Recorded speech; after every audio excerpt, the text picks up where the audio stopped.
it. It was very restful, and I'm really pleased that I had that. The entrepreneurs, as you well know, often don't get the opportunity to rest, but I definitely rested this Easter, although I still did a bit of work, but notwithstanding, it wasn't as bad as usual. So welcome once again to the Bebe Means Business Show. For those of you who are joining us for the very first time, this is the show where you can get all the tips, advice, knowledge, and assistance that you need in order to do well in your business and to become financially free. That's the whole aim of this particular program. I'm your host, Bebe Clement, and I run a group of small companies in London, England, and I'm also the author of this book, How to Go from Employee to Entrepreneur. This book has sold over 5,000 copies, and you better make sure you get it. What are you waiting for? If there's ever been a time to start a business, it is now. So I would strongly encourage you to get it. It's available on Amazon or from my website for £12.99 plus postage. Okay, so the last live show that I did, we talked about the role of ownership in wealth creation, the role of ownership in wealth creation. And that was a really good show. The feedback was fantastic. And I think it opened people's minds to things that they hadn't hitherto thought about. So I'm really glad that we did that show. So today I'm going to do something that's slightly related. But before I tell you what that's about, just to let you know that this is a live show. And it's an interactive program, and I want to hear your views. I want your questions. I'm here to answer your questions, and to just enlighten you on anything that you might need help with. If you want to send us any questions, or you just want to give an opinion on the show, you just want to give feedback about a previous show, please feel free to do that.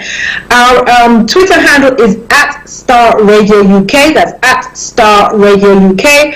Or you can text or WhatsApp us, and I'll give you the number now. It's 07539 661 744. That's 07539 661 744. Or of course you can email us at info@StarRadioUK, or join us via Facebook at Star Radio UK, and just put your questions in the chat, and my producer will pass them to me during the program, and I'll be more than happy to answer them.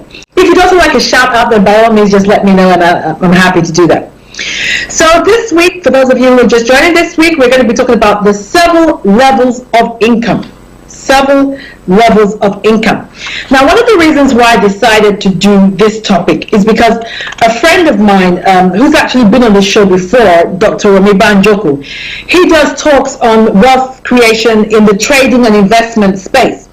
And he often starts his seminars with this statement. He says, a staggering 70% of the world's adult population are financially illiterate.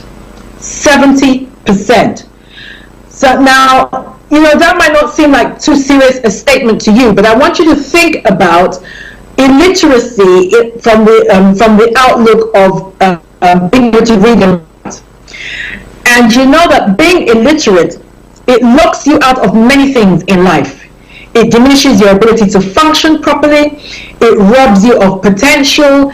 It stops your ability to access certain opportunities when they present themselves. In a nutshell, ignorance is not bliss, ladies and gentlemen. Ignorance is not bliss. And when it comes to financial literacy, the same is applicable. The same is applicable. In other words, it is what we don't know about money, what we don't understand about our economic environment, things that we don't know about capitalism and how it functions, how to create money, how to grow it, how to invest it, how to use it, how to save it. It is what we don't know about money that is keeping us poor. And I personally, call me a cynic, but I personally think that it's deliberate. Otherwise, why don't they teach financial literacy in schools? If the whole point of leaving school is to acquire skills that you can use in the marketplace in order to get money, then why not just teach people about money?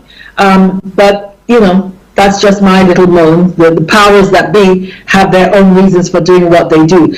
But I'm determined to give you a lesson in financial literacy so that by all means you can become financially free. Being poor is not fun, so I really want to just give you little tidbits, just be part of your success story and helping you becoming financially free. So today we're going to be looking at the 7 levels of income, and it's unlikely, very unlikely, that we'll be able to get through all of them. So I might have a 2-part series, and that's fine, but I'm determined that we're going to do that. I believe that success leaves clues. Success leaves clues. And if you want to become financially free, then we must learn from those who already are. That's what we must do. In any sphere of life that you want to be successful, just go and look for somebody who is already successful in the area that you want to be successful in, and sit at their feet and learn from them. What is it that they did? What mistakes did they make that I can avoid? Those kind of things. So that's what we're going to be doing today. One of the clues that successful people, or financially free, or rich people, whatever you want to call them, have left is that the average millionaire has about 7 different income streams going at any given time, which would go a long way to explain why employees don't become wealthy, because they're, by nature of their work, they are dependent on a single source of income, i.e. their salary. But millionaires have at any given time 7 different sources of income on the go. Now, I've been watching in recent times, because of his whole relationship with this whole pandemic, and he seems to have become the spokesperson for this whole pandemic. I have been reading a bit more about Bill Gates. And Bill Gates, as you know, was traditionally known for Microsoft. And we thought that was pretty much all he did. We knew about his charitable works, but we thought that was pretty much all he did. Now we are understanding that man is such an astute businessman. It is scary. He's got his fingers in so many pies. I was reading recently that he is now the single owner of the greatest amount of farmland in America. The greatest amount of farmland in America. He is the single highest owner, which means, in effect, basically, that somebody that has that kind of monopoly, or that large amount of chunk of that industry, will be able to dictate the food chain, control and dictate the food chain. And he's already started telling us how we should eat, synthetic beef and all that. The point I'm trying to make is that we're now discovering that as a point of as an example, Bill Gates is not only into computers and IT and all that. He's also into pharmaceuticals. He's one of the shareholders of Pfizer and Moderna, I understand. He's also into farming. He's also into all kinds of other things. So they tend to have different income streams. So you and I must take a leaf out of their book, learn how they did it, and do the same thing. Okay. So, let's start with the first level of income, or the first level of wealth, or the first income stream that they have. And the first one is money. Money. Now, what is money? Money is a medium of exchange in the form of coins and banknotes. It is also the most visible level of income. Everybody sees it. Everybody is familiar with it. Everybody, to an extent, recognizes it. We may not understand how it functions that much, but at least we recognize it, and it's the most visible. Everywhere you go, there's money. But why is money an important level of income? I personally think that it's because of the options that it buys you. It's not even necessarily how much you have in the bank, so to speak, but it is the options or the choices that it buys you. And ladies and gentlemen, let's be honest, what is life without choices? So it is the choices that money buys you that is important. One of the options or the choices that it buys you is the option to send your children to good schools, to the best schools, where they get a great education and they are exposed to numerous aspects of life that they possibly or probably would not have been had it not been for the fact that you sent them to a good school. And I have personal experience of this that I'll share. When my youngest son was going to go to secondary school, the local authority in my area allocated a school to him, or allocated him to a school, and that school, in all honesty, was probably one of the worst, if not the worst, secondary school in my borough, by way of results, by way of behavior, everything. I've driven past that school many times, and I was not encouraged. I saw the kids hanging around, smoking and all the rest. So there was just no way we were going to let our son go to that school. So we appealed, and we lost our appeal. They said no, he had to go to that school. So we said, well, if that's the case, then we're going to have to send him to private school. There's nothing we can do. Now, there are some very good state schools in the UK, but in this particular case, there was nothing we could do, so we decided to send him to private school. Now, before my son went to that private school, he was interested in music, but he was interested in playing the keyboard, so he was quite good at playing the keyboard. But when he went to this private school, one of the instruments that he was exposed to was the violin. And he decided he wanted to play violin. And he became so good at it that he was able to do his grade exam. He did his level 5, I think did his level 8. And he became so good that he then joined a local music school and began to tour all around the world as a violinist. Now, I know for a certainty that there is no way, because we're not, we're not inclined in relation to a violin, that kind of thing. There are certain instruments that, children from my background tend to pick up: drums, keyboards, and everything. But violin is not a usual one for us. Of course, there are exceptions to every rule, but violin is not a usual one for us. So he would never have been exposed to that, but for the fact that he went to the kind of school that he went. Now, this is what I'm talking about.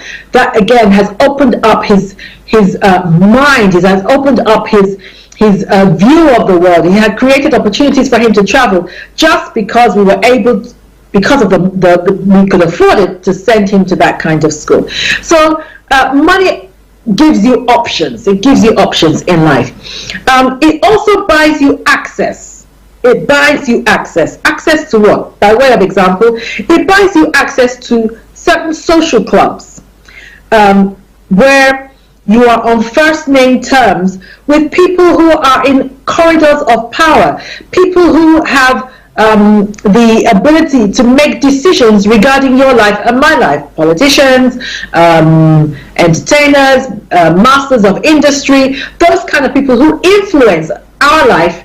Those of us who are on the lower spectrum of life, these are people who are in the corridors of power. Now, if you're in the same social club with somebody like that, and you're on first name basis, that opens a whole world for you. It opens so many doors. It just gives you access, and it is money that brings you before those kind of people. Another thing that money does is it helps you get the best professional advice. Now, as an entrepreneur, this is so important. So important. The kind of team that you have behind you is so important.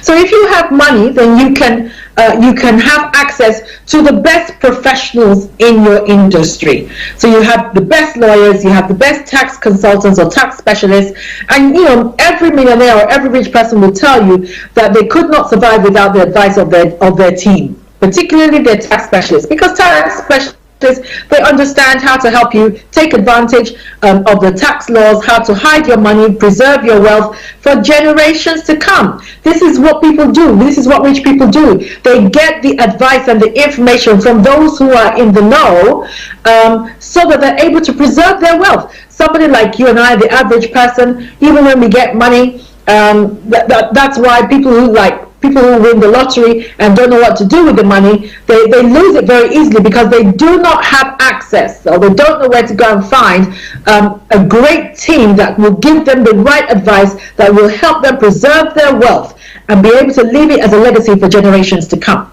So it is important that we have money. So that's the first level of income. But most importantly, I think it buys you time.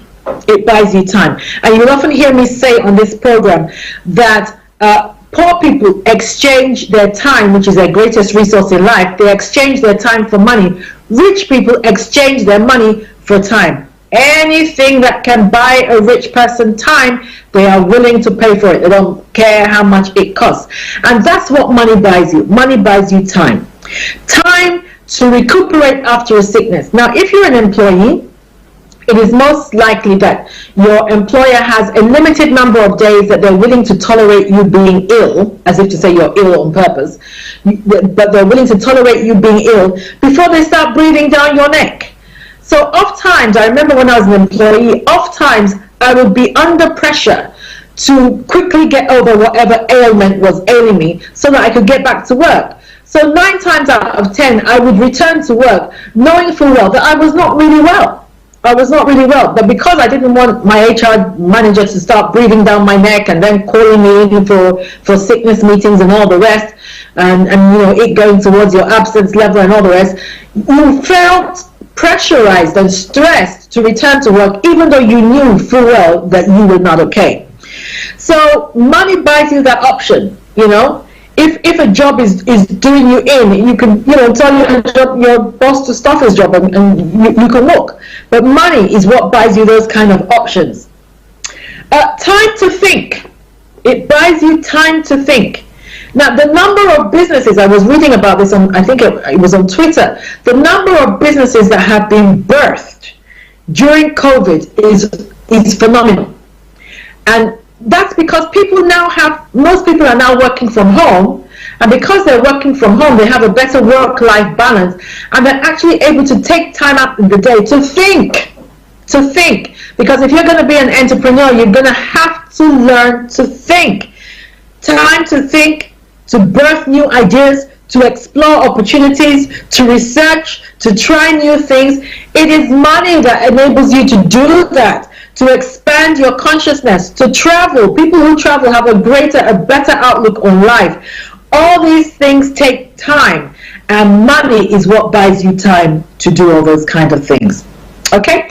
All right. I'm going to take a quick break here, and when we come back, we're going to look at level 2. We've just looked at money, but level 2 is going to be vision. We're going to have a look at vision. That is another level of income, and I'm going to explain to you why that is. Don't go away.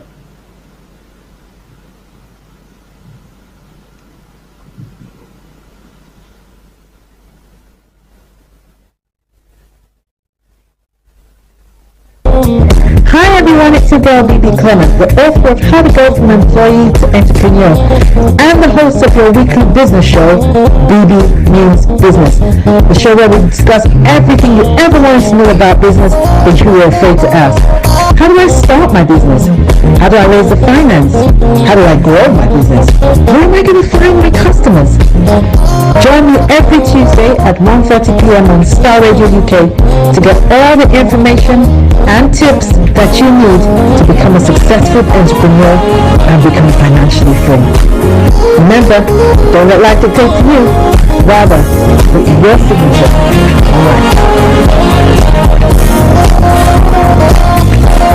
Get ready for this. Okay, welcome back to the Bebe Means Business Show. And for those of you who are just joining us, why are you late? But I'm Bebe Clement, and I'm the host of Bebe Means Business. And I'm here every Tuesday, 1:30 p.m. In order to shed a little bit more light on how to be a successful entrepreneur, how to grow and create your wealth, and how to become financially free and leave a legacy. Bible tells us that we're to leave a legacy, not just for our children, but for our children's children. In other words, when it comes to building wealth, you need to start thinking generationally. It's not enough to just be thinking about you and how you can buy another car and have a bigger house. You need to start thinking generationally about creating wealth. Okay, so just before the break, I was speaking about the 7 different levels of income, and we were taking a clue out of what is it that millionaires do. Is it that millionaires have a better start in life? Is it that they are just smarter than us? Is it that they're better educated than us? No, on the contrary, when you meet them, oftentimes you will find that you are even better educated than they are. I remember the guy that mentored me when I was writing my first book, Richard McMahon. He asked me one day while he was talking. He said, "Baby, what's your educational status?" And I told him what I had. I said, "I have a degree in English. I have a degree in law." That kind of thing. He said, "Oh wow, that's impressive." I said, "What about you?" He said, "I had no idea what I was doing in school, so I didn't even bother." And I flunked out of school. I think I had just 3 I got just 3 GCSEs and the rest I failed. I had no idea what I was doing. But here's a guy with 3 GCSEs and I'm paying him thousands to mentor me how to write a book because he had found an area that he was successful in and he had become a millionaire. So it's not that they're smarter than you, it's not that they're better educated, but they understand certain things, and we need to find out what is it that they know that we don't know, and make sure that we adapt it to our lives so that we too can become financially free. So one of the things that we are discovered is that millionaires have at any given time about 7 different sources of income. So the first one I spoke about before we went on the break was money. Money is one level of income. Let's have a look at another level. The next one is vision. And now I know that sounds strange, but vision is another level of income. Now vision consists of things like ideas, dreams, plans, goals. Now they may not be tangible, they may not be concrete, but this does not make them any less real or denying of their existence. Now I'm a Christian, as most of our viewers know, and when I read the creation story, it says that the earth was dark and void, and then God said, "Let there be light," and there was light. And I believe that man, you and I, have the same creative capacity. Things exist in different realms. There is more to life than what you see. Things exist in different realms, and ideas and plans and dreams, they exist in a different realm. And when you bring them, when you make them into a plan and you carry out that plan, you bring them into the here and now. You bring them into the physical realm, but it doesn't mean they didn't exist in a different realm. I'll give an example. When you think about an architect can take you to a vacant piece of land and walk you through the house. He will tell you the fireplace is over there, we are standing in the kitchen, the cooker is over there, this is where you're going to put the chimney, blah blah blah. And he's not just talking nonsense, he can see it. He can see it in his mind's eye. Why? Because it exists, but it exists in a different realm. When they start laying the foundation and putting bricks one on top of the other, he then brings it into the physical realm. But it existed. It already existed in his mind. It already existed in his imagination. It already existed in the non-physical realm. Some people call it the ether, whatever it is I want to call it. But it already existed. The fact that you couldn't see it with your physical eye does not deny its existence. So it is really important that you get a hold of dreams and ideas and plans and goals, and you bring them into this realm. I'm a strong believer that if you can see it, you can be it. The power of being able to visualize is so strong, so strong. And this is not some new age hocus pocus. It's not. But if you can see it in your mind's eye, you can be it. You can do it. You can make money from it.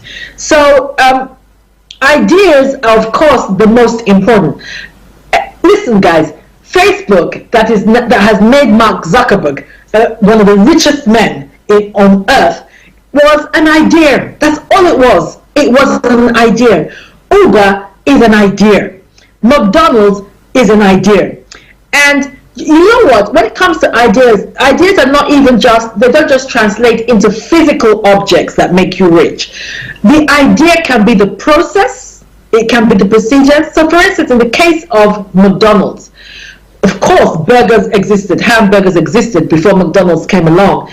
And indeed, McDonald's itself as a company was already doing relatively well before the McDonald's brothers sold it to Roy Kroc.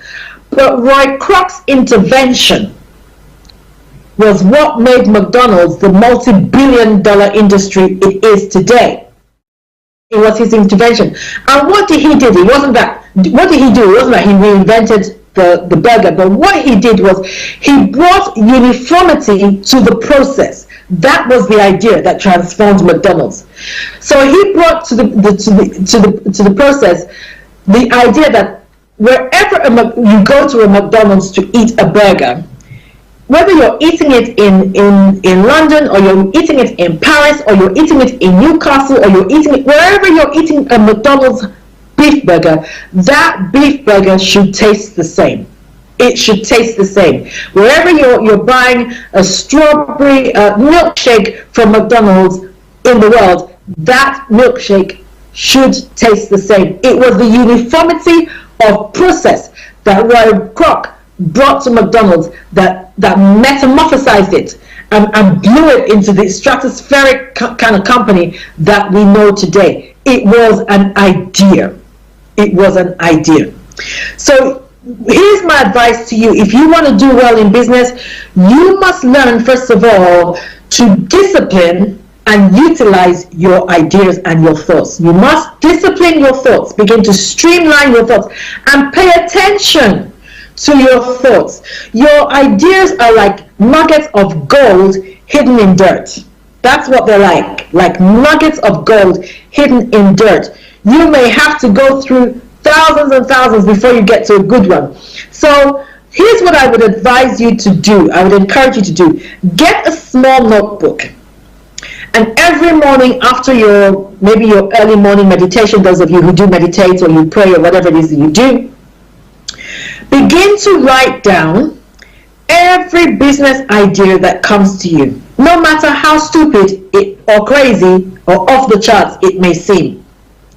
Now, some of them will be silly, and that's fine, but some of them will be worth exploring, and some of them will be gems. Like I said, look at them like golden nuggets.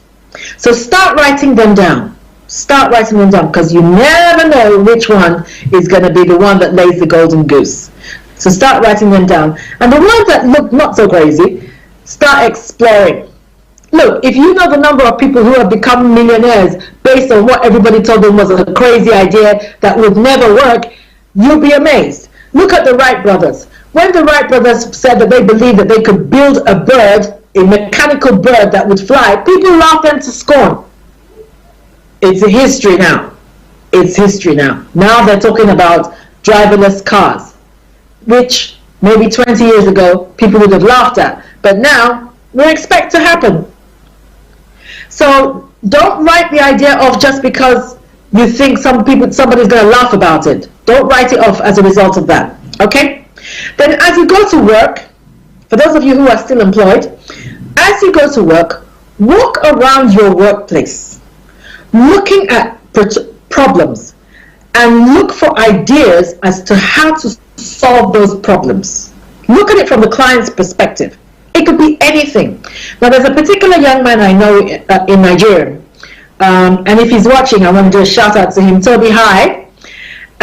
He worked in a hotel, and he worked in a hotel kitchen in Nigeria. And he discovered that hotel kitchens are very, very slippery. So it wasn't unusual for some of his colleagues, or a lot of his colleagues, to fall down regularly and to injure themselves. So he thought, okay, what can he do to solve that problem? And he thought, rubber shoes. So he began to buy rubber shoes and sell them to his colleagues at work. And then he began to be known for that, and people began to order those shoes from him. Rubber-soled shoes. Amazing. Amazing. He saw a problem, and he looked at how can I fix this problem, and out of that a business was born. So please, that's what you need to do. It could be anything, but look for problems and look for how you can solve them, and begin to write down those ideas. And if you need help, there are people like me, business advisors, business consultants, who can show you how to monetize those ideas, or can show you how to, like I said, mine those ideas, to get the dirt and the rust off the nugget of an idea that you have, and turn it into a business. Okay, so that's vision. That's level 2. Let's have a look at relationships. We'll have a quick look at relationships, and then we'll take another break. Relationships, I think this is the most important level. I really do. I think it's the most important level. You've heard the phrase, your network is your net worth. And that's so true. Now, your relationships include your friends, your family, your colleagues, but it also includes other people, like people that you meet at like networking events and things like that. So I'm going to talk about the whole spectrum as we go along. Now, for instance, just being seen with certain people will increase your worth in the marketplace. Just being seen. In other words, wealth by association. You know what they say about a rising tide lifts all boats. I'll talk about that in a minute. But just being seen with certain people can increase your value in the marketplace. So for instance, just my industry is speaking and training. So just having your picture taken with somebody like Les Brown or someone like that, Tony Robbins, that kind of person, just, you might not even know him, you might just be at his event, and just having your picture taken with him can increase your value as a speaker in the marketplace. I remember when a bank manager friend of mine contacted me, I think it was last year, very excitedly to say, Bebe, I've just been on Instagram and I can see that John Maxwell is following you on Instagram, and he was so excited, and I was already excited because I'd seen that the week before, so I was like, oh my God, John Maxwell, who is the #1 lead in the area of leadership, which is another area that I'm very, very, very passionate about, was following me on Instagram. I was like, oh my God, what could I possibly have to say that this man would be interested in? But just the fact that somebody like that was following me on Instagram raised my profile in the marketplace. A huge shout out to one of my heroes in the Christian space, T.D. Jakes, Bishop T.D. Jakes. I discovered that he's following me on Twitter. That again has raised my profile because people see that and they say, well, if Bishop Jakes is bothering to follow this woman on Twitter, she must have something real to say. So Bishop, thank you so much. I'm so honored. Thank you that you would take the time to follow me on Twitter. So yeah, so these kind of things is within your network, just by association, increases your value in the marketplace, which again increases the amount of money that you can make in the marketplace. Okay. Now, like I said earlier, a rising tide lifts all boats. There's certain people that just being around them will expand your consciousness of what is possible for your life and for your business. Just being around them. Now, for instance, this is why I harp upon the importance of having mentors. You must have mentors because they ignite you, they revive you, they strengthen you, they help you see what is possible. There's a particular mentor that I have, Mr. Aki Naftal, and he's the managing director of Instinct, the Instinct Media Group. And whenever he comes to the UK, I can't wait to go and see him. I really can't wait to go and see him. And his poor wife, she's always so nice to me. She must think, my God, this woman, she's always stalking my husband. But it's because he's one of my mentors, and you know, just being in his presence for about 30 minutes, an hour, when we discuss ideas and we look at where I am in my business, and he gives me some tips, and he gives me some ideas as to how I can improve my systems, that kind of thing. That kind of information is invaluable to me, and just being in his presence for about an hour can, just makes my brain begin to tick. And by the time I go home, I always go to see him with a notebook and a pen. Whenever I go and see great men, I always do that. I always have a notebook and a pen, because you never know what they're going to say. Never know what they're going to say. Sometimes they say something unconsciously that can just do that for my brain and revolutionize my thinking. So yes, those kind of people. Another person is my best friend Sandra, who I've also had on the show. Sometimes I just pick her brains. I just take time out and talk to her, not as a friend, but as a business mentor, and get her advice, listen to things that she says, that kind of thing, because she's a serial entrepreneur and she's very successful at what she does. So I learn from her, and again, the more I learn, the more value and put into practice, the more valuable I become in the marketplace, the more money I can make. So your network is very, very important. So let's look at networking. Networking. Now you must network. You cannot sit in your house and think that you are going to make any money. You must get out there. And when I say get out there, I know that we're sheltering and all that because of COVID. But even then, most people have pivoted now, and there's webinars and there's Clubhouse and there's Zoom meetings and everything else going on online. So that's not an excuse. You don't have to wait until they lift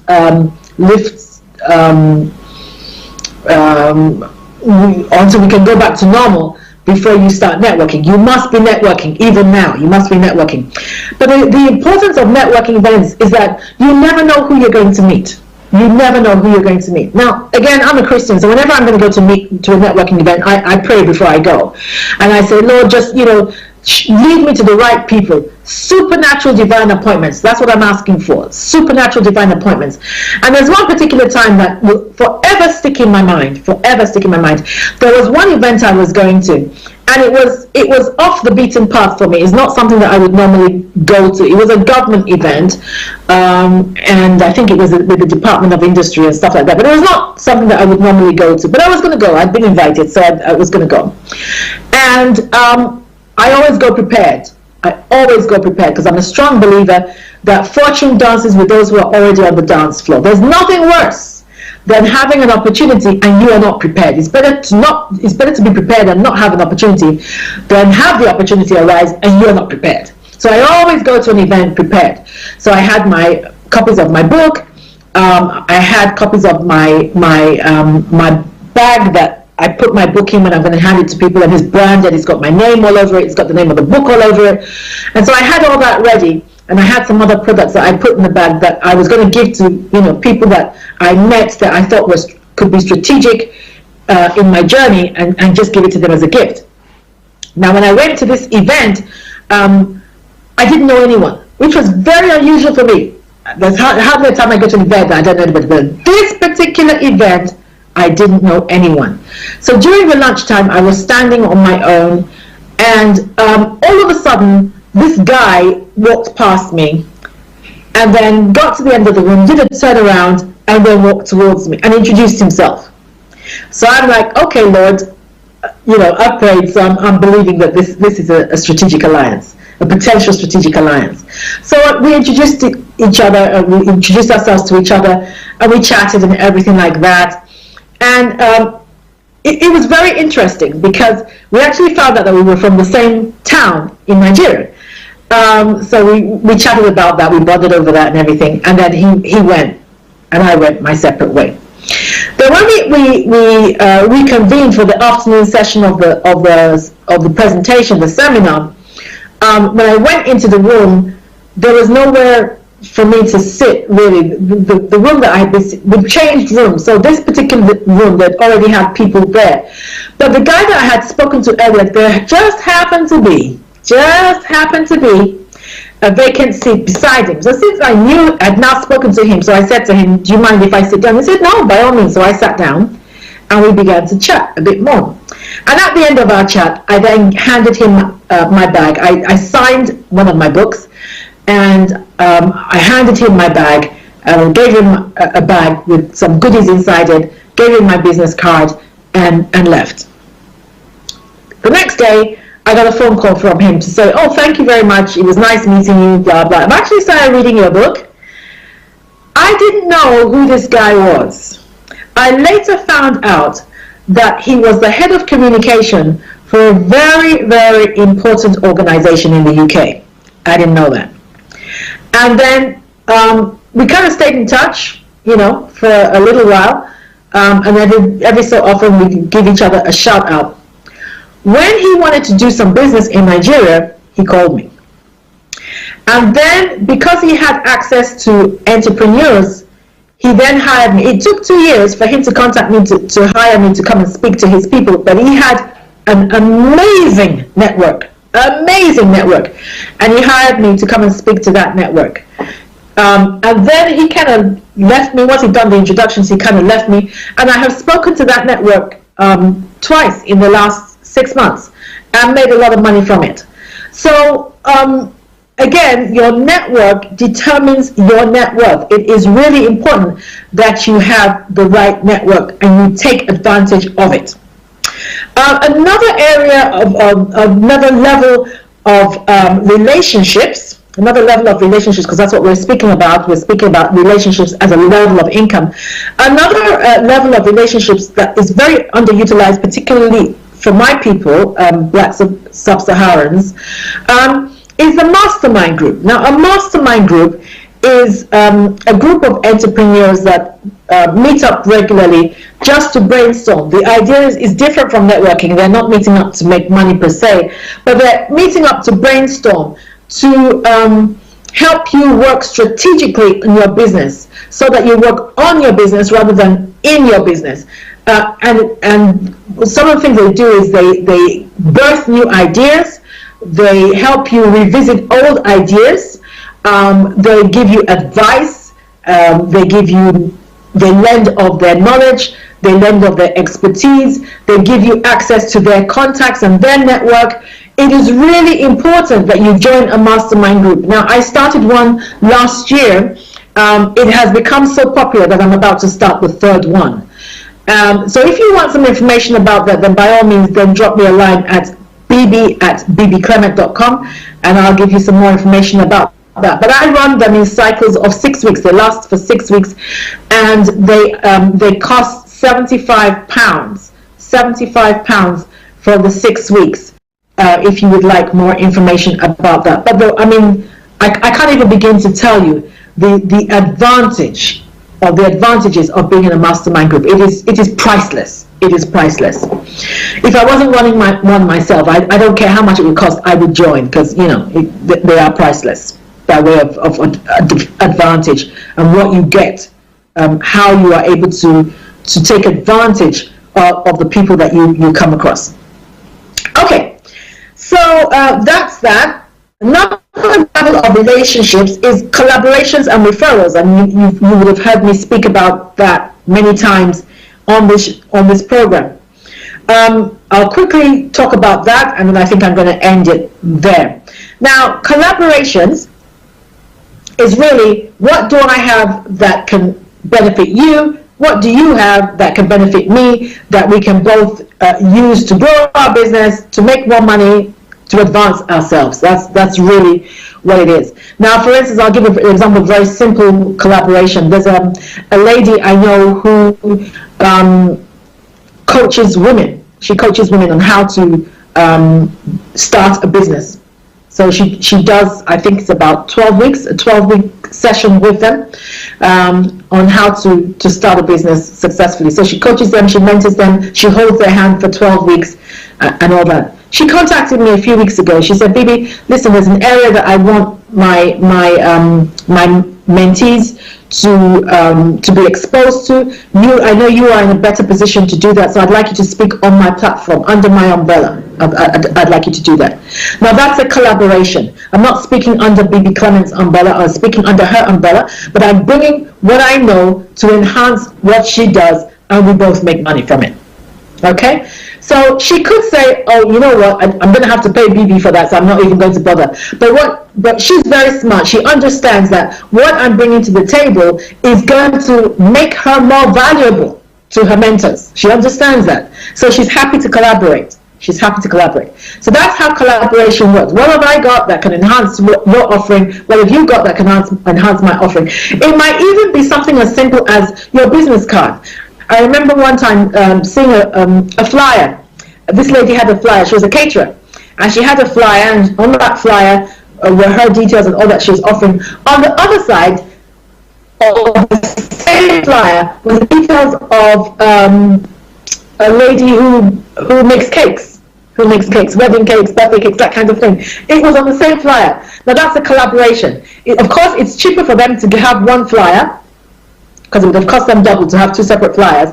But also, somebody who wants catering for her party, 9 times out of 10 will also want a cake. And here is the cake maker on the opposite side of the paper. So again, that's a good collaboration. So as an entrepreneur, I want you to start thinking, who can I collaborate with?